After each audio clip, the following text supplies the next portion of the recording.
Carlos Tata Cedrón es guitarrista, intérprete y compositor. Creador del mítico Cuarteto Cedrón, el Tata retomó la forma de la canción del tango y el folclore para reconstruirla en su universo de la música urbana. En sus 50 años de trayectoria, Cedrón cantó a los mayores poetas de distintas lenguas, fundó y dirigió la orquesta La Típica, grabó más de 30 discos, hizo música para cine, teatro y espectáculos musicales, como Memoria de Buenos Aires y Memoria de los Mayas, entre otros.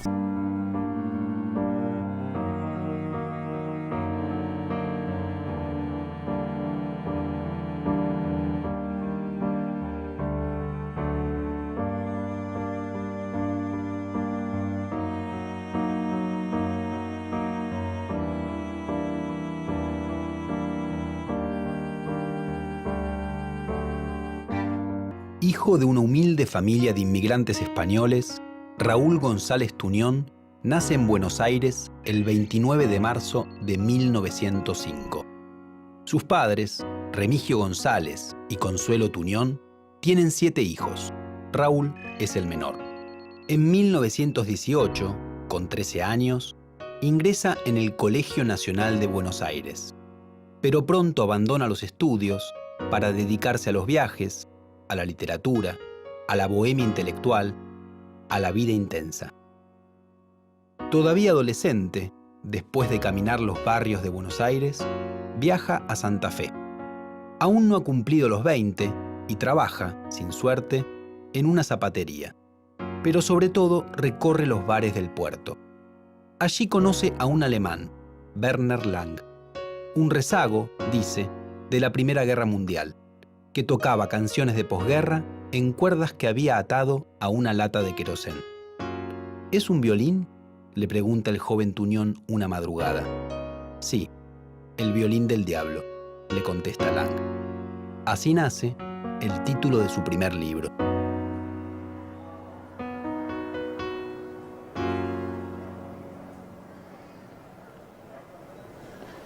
Yo lo conocí a Tuñón, ¿sabe?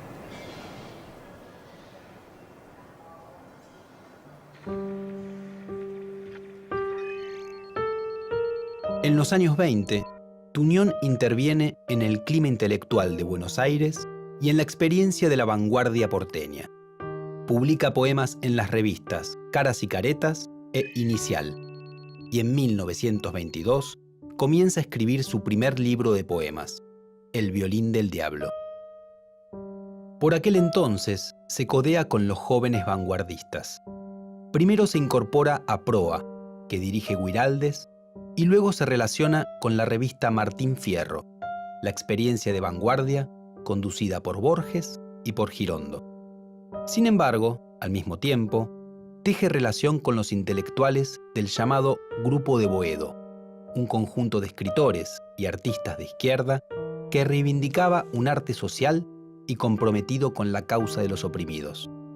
Dicho grupo combatía a los escritores vanguardistas, a los que llamaban de Florida, haciendo alusión a la calle céntrica de Buenos Aires en la que se reunían, que en ese tiempo era sinónimo de lujo y aristocracia. En 1936, Tuñón publica La Rosa Blindada, uno de los más intensos poemarios políticos en lengua española del siglo XX. El telón de fondo de esos poemas es la Guerra Civil Española, un sangriento conflicto que estalla ese año cuando un sector del ejército español, dirigido por Francisco Franco, produce un golpe de Estado contra el gobierno democrático de la llamada Segunda República. En 1937, el poeta viaja nuevamente al país en guerra y escribe, como corresponsal del diario Nueva España, una serie de crónicas que se publicarán bajo el título La muerte en Madrid, donde hace explícito su apoyo a la causa republicana. El regreso no es a Buenos Aires, sino a Valparaíso, donde funda con Neruda la Alianza de Intelectuales de Chile.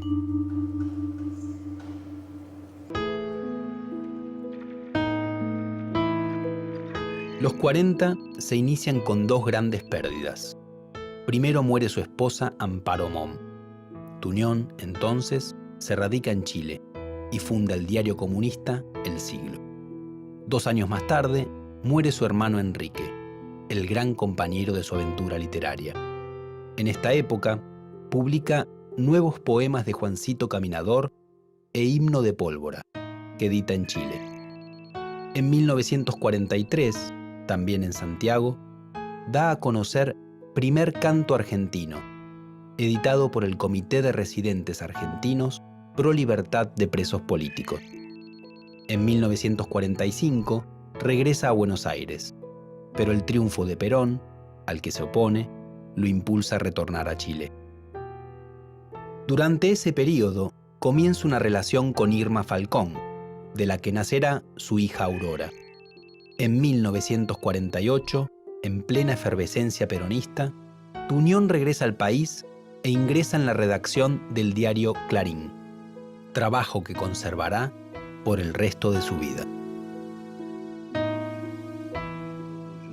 ¿Por qué nosotros hicimos música con ese tipo de poesía? Con Guasi, con el Paco Urondo, con vos, con Gelman, con Tuñón, bueno, y con Tuñón. Entonces, pero Tuñón era el ángel guardián de los porteños, el porteño. Sobre todo de todos nosotros, de que todos éramos nosotros. los pendejos en ese momento. Entonces, Tuñón era el duende, digamos, el ángel, era el poeta de Buenos Aires, el compadrito refinado, dandy, dulce. Era mayor que nosotros, pero eternamente joven. Eternamente. Entonces era travieso, sí, tenía su humor. Siempre asombrado. Exacto, El un niño, él en claro, un poema lo dice, claro, un niño eternamente perplejo.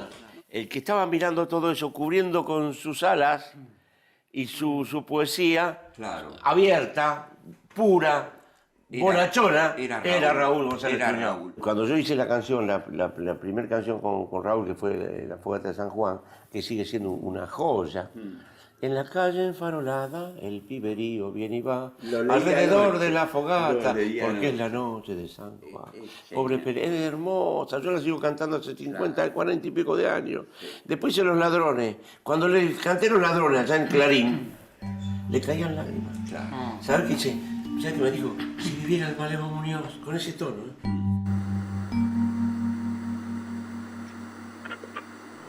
Los años 50 lo encuentran junto a su otro gran amor, Nélida Rodríguez Márquez, y fuertemente vinculado al Partido Comunista Argentino. De hecho, viaja a la Unión Soviética, Checoslovaquia, Polonia y China, y fruto de esa experiencia, publica en 1954 Todos los hombres del mundo son hermanos. Un año después, nace Adolfo Enrique, su segundo hijo. A partir de la segunda mitad de los 50, Tuñón se conecta con jóvenes poetas que serán centrales en las décadas siguientes y que tienen al escritor como faro y guía intelectual. Uno de ellos es Juan Gelman, quien en 1956 escribe Violín y otras cuestiones, que será presentado y prologado por el propio Tuñón. En 1957, Raúl publica La luna con gatillo y A la sombra de los barrios amados. La militancia en ese entonces le vale un silencio casi unánime de la crítica y sus últimos libros serán editados por pequeños sellos, en general de jóvenes poetas. Sin embargo, una de las publicaciones más importantes de los años 60 adopta el nombre de uno de sus poemarios, La Rosa Blindada. La revista, en la que participan José Luis Mangieri, Juan Gelman, Carlos Brocato y Alberto Spungber, entre otros, toma a Tuñón como referente, y el maestro devuelve las gentilezas avalando la publicación. El viejo comunista, que había escrito la mejor poesía política, es ahora el guía de una nueva generación de poetas de izquierda. Tuñón lo veía en el diario, Sí, Clarín. después iba a la casa, que era divino porque vivía en la casa Amenábar, y vos llegabas y tocabas el timbre y miraba por el mirimir y decía, esperá, ya voy. Y te esperaba 2 o 3 minutos y te abría y se estaba poniendo el saco. O sea que no te atendían si no se ponía el saco. ¿No es cierto? Sí, la imagen de Tuñón, de traje y corbata. ¿No es cierto? Es así. Es así. Para que bebamos la lluvia cerveza del pescador de Chiltí. Qué poeta. Para que amemos Carcassonne, Chartres, Chicago y Quebec, Torres y Puerto. Extraordinario. Los ladrones usan gorra gris, bufanda oscura y camiseta a raya. Y si no, no. Algunos llevan una linterna sorda en el bolsillo. Por otra parte, se enamoran de robustas muchachas, coleccionan tarjetas postales y a veces lucen un tatuaje en el brazo izquierdo. Una flor, un barco y un nombre, Rosita. Todos los ladrones están enamorados de Rosita. Y yo también. Los ladrones saben silbar, bajarse de los coches en movimiento y bailar el vals.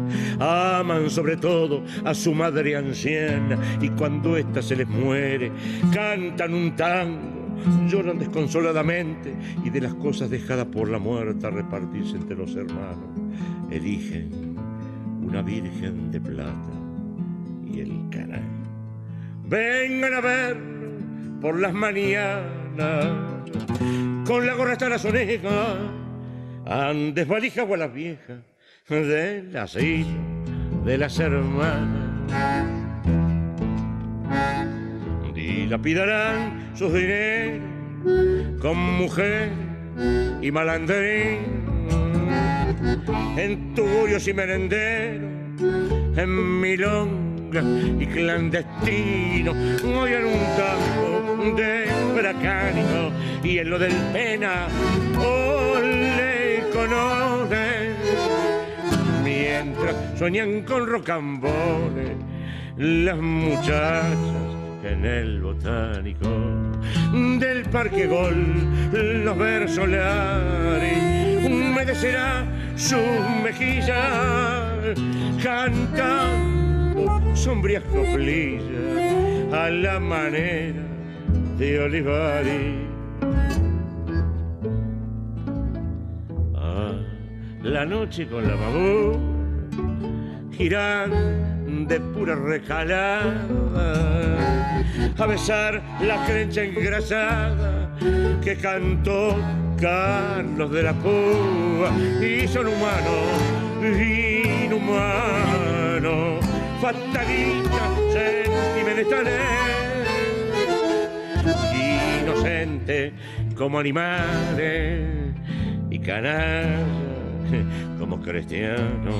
Ninguna angustia los desgarra, cada cual vive como quiere. Cuando la madre se les muere, le ponen luto a la guitarra.